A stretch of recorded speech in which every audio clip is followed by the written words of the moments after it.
Yahawah. First and foremost, I want to give Kal halal Yahawah by sham, Hamashayach, Yahawashi. That is to say, all praise to Yahawah in the name, the anointed one, Yahawashi. Yahawah being the name of the Heavenly Father, and Yahawashi being the name of the man that the world ignorantly calls Jesus Christ. I'm a bit late to the party. We're just going to do a quick breakdown on Christmas and how it is idolatry and how it is wicked. And the Most High never commanded us to celebrate no damn Christmas. Alright, Yahawah, I want you to take a good look at that. Pay attention, it's more than just a tree. Pay attention to what it's decorated with.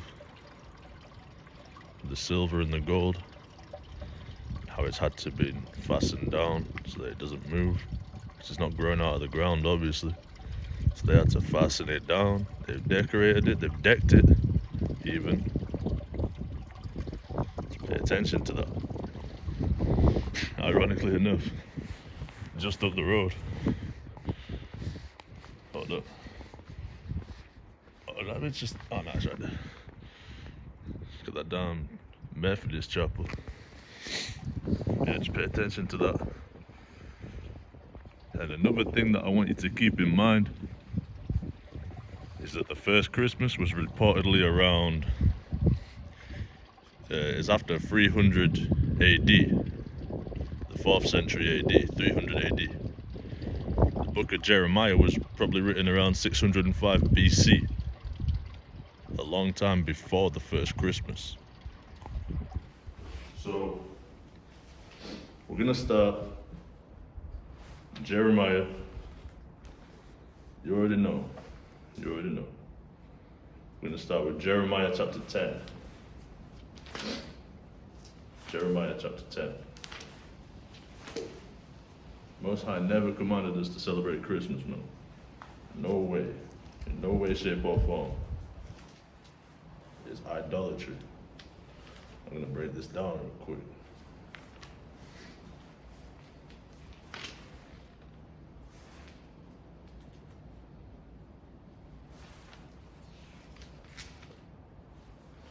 This is Jeremiah chapter 10. It says, starting at the top, it says, "Hear ye the word which the Lord speaketh unto you, O house of Israel.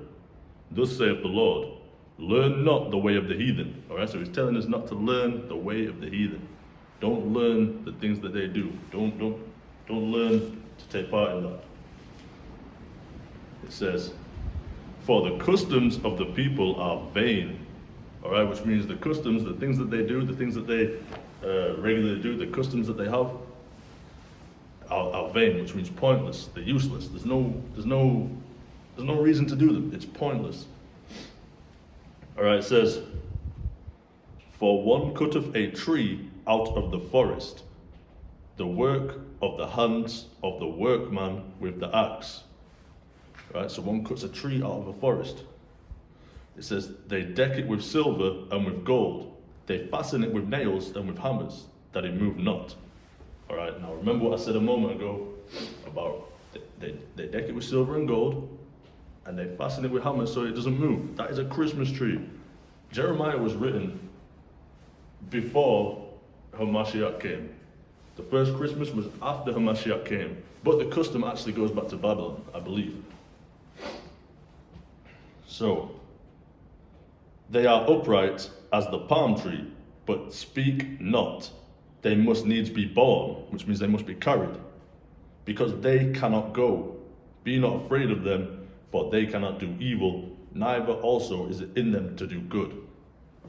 Okay, so they cannot do evil, they cannot do good, they can't move, they don't live, they don't breathe, they don't talk, they don't walk, they are just trees.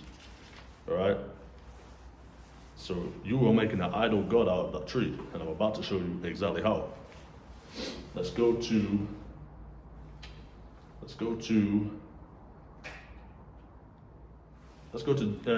Exodus. Let's go to Exodus chapter 20. All right, the Big Ten Commandments. Exodus chapter 20. Here we go.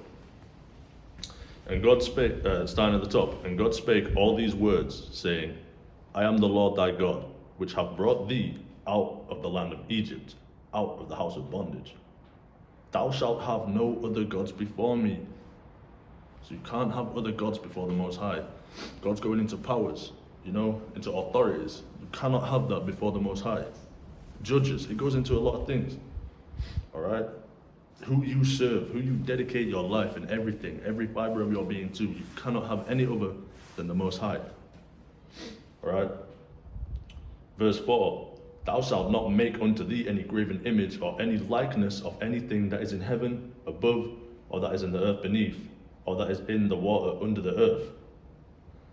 Verse 5, thou shalt not bow down thyself to them, nor serve them. For I, the Lord thy God, am a jealous God, visiting the iniquities of the fathers upon the children, unto the third and fourth generation of them that hate me. So, hating him goes into a lot of things, but disobeying him is hating him. So, basically, it's like this. It said, don't bow down to them and serve them. When you go under the Christmas tree, you get up in the morning as a youth, you go downstairs, you go to the Christmas tree, all your presents laid out nice. What do? You get on your knees and you bow under the Christmas tree to receive a gift. You worship it in exchange for a gift. Now you might not think it's that deep, but that action is it's a mock practice, which is as good as doing the same damn thing. All right. If I make a habit out of mock sacrifice, yeah, I might not be sacrificing anything, but why do I want to do that? It's just as good as doing the damn deed, right? Because it shows your intent and the desire of your heart to serve a damn tree. Like, come on, man. Come on. And at the end of the day, you can say, because there's a lot of brothers that celebrate Christmas and they say, oh, but I'm not celebrating it for that reason, or I'm not doing it in this spirit or that spirit, but the bottom line is, it doesn't matter what spirit you're doing it in, you are making another God for yourself, right? So you are not counted as part of the fold, right? Let me get 1 Corinthians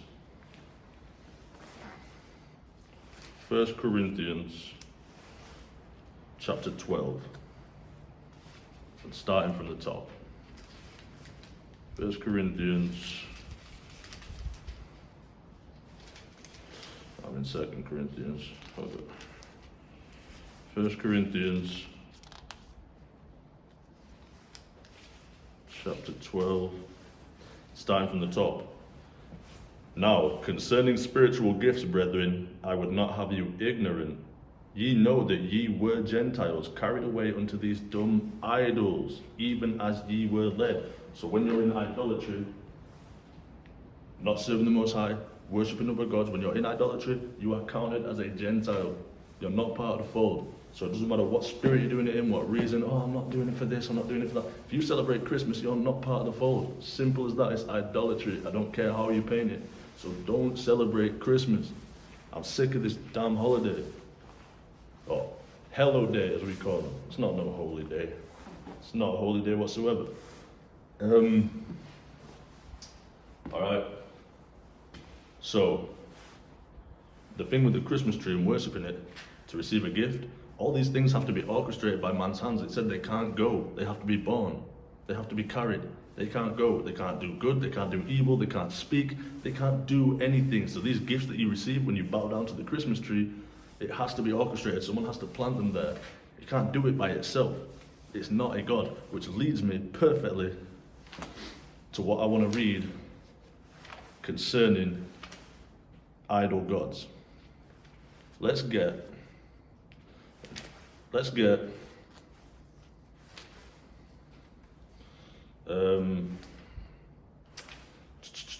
bear with me. Or is it after? It is afterwards, isn't it? After Sirach. Bel and the Dragon. We're going to start from the top. And King Astyages was gathered to his fathers, and Cyrus of Persia received his kingdom, and Daniel conversed with the king and was honored above all his friends. And this is perfect because Bel is actually Baal. When you look at the root word, not the root word, Salakia. When you look at the etymology and who Bel was Baal. Baal's birthday is considered December 25th. I'm about to put something on. All right, so Baal's birthday was considered December 25th. So this is perfect that we're reading this right now. Right, so check this out. And Daniel conversed with the king and was honored above all his friends. Now the Babylonians had an idol called Bel, and there were spent upon him every day 12 great measures of fine flour and 40 sheep and 6 vessels of wine.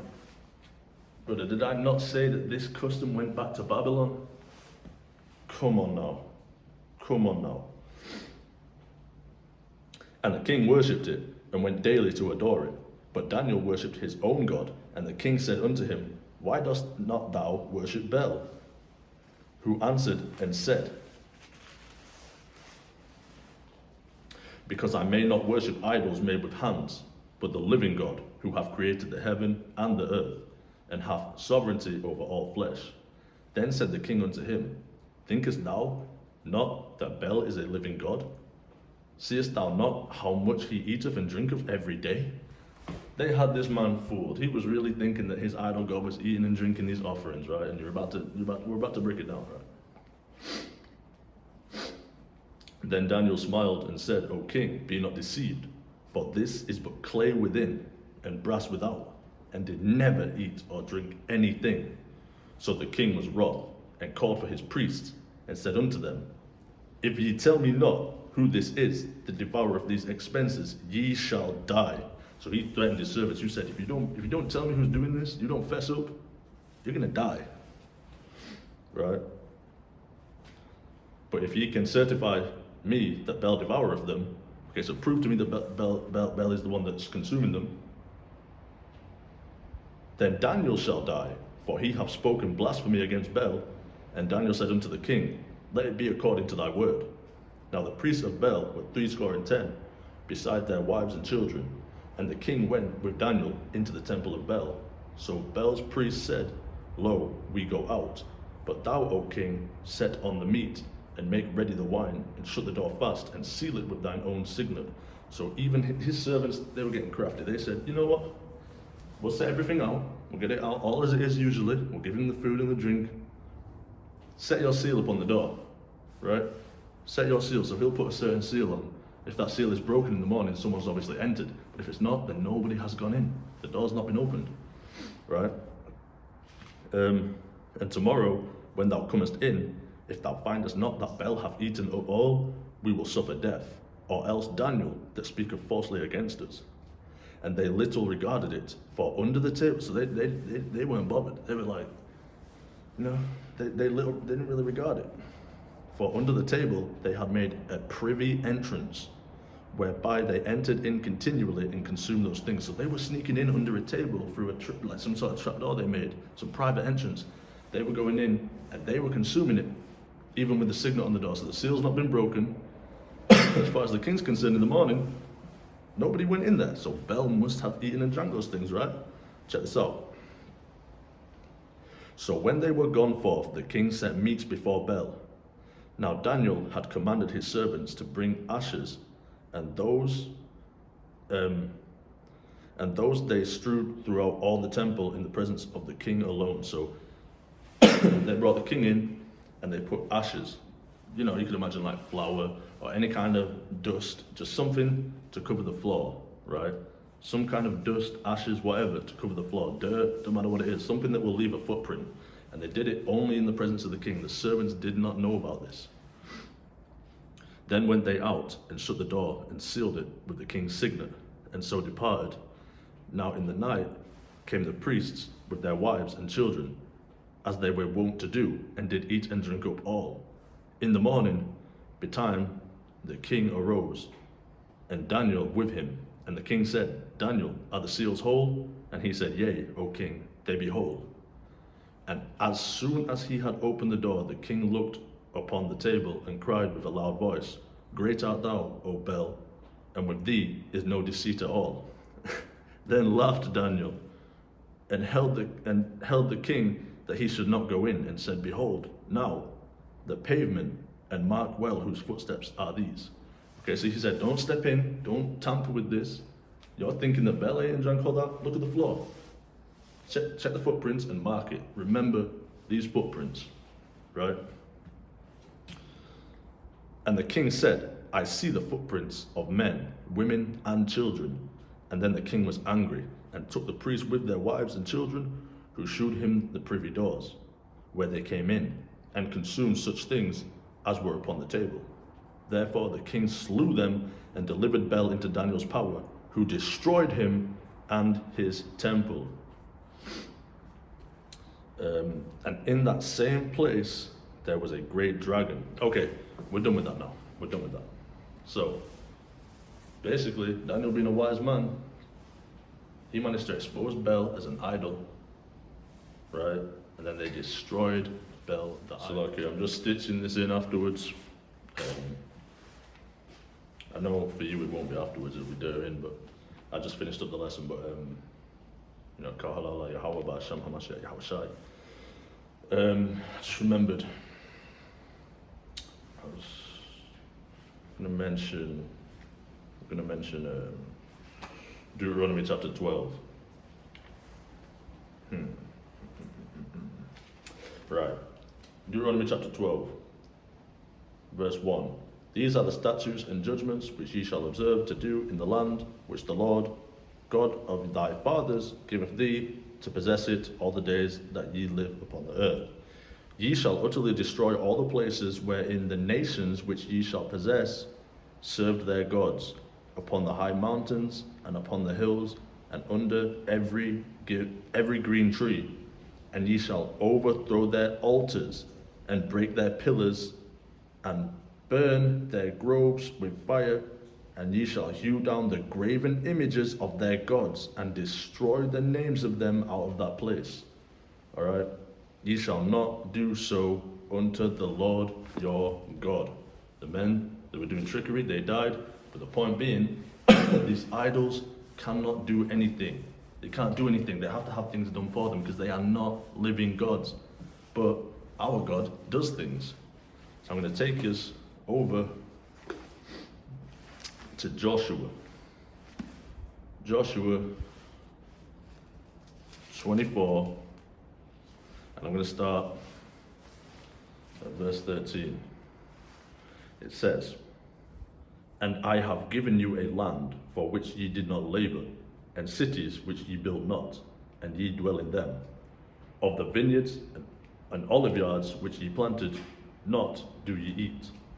Now therefore fear the Lord, and serve him in sincerity and in truth, and put away the gods which your fathers served on the other side of the flood and in Egypt, and serve ye the Lord. Put away these idol gods. Christmas trees, take them down, don't put them up again. Don't put them back in the attic. Just throw them away, burn the damn things, man. It's useless, it's pointless, and it's stupid. And the Most High is not dealing with you if you do this. If you celebrate Christmas, I don't mean if you destroy them. He'd be happy to see you destroy them. And if it seem evil unto you to serve the Lord, choose you this day whom ye will serve, whether the gods which your fathers served that were on the other side of the flood, or the gods of the Amorites, in whose land ye dwell. But as for me and my house, we will serve the Lord. And the people answered and said, God forbid that we should forsake the Lord to serve other gods.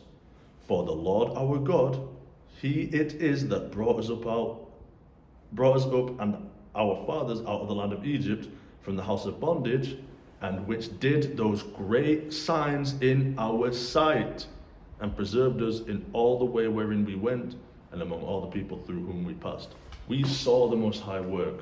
These other gods, you have to do things for them because they're dumb and useless. They can't do shit for themselves. They don't exist. If you have faith, you know this. These other gods are not living. But the Most High, we've seen him work. All throughout history, we've seen him work. Look at where we are. All right? We've seen him work. And he's worthy to be praised.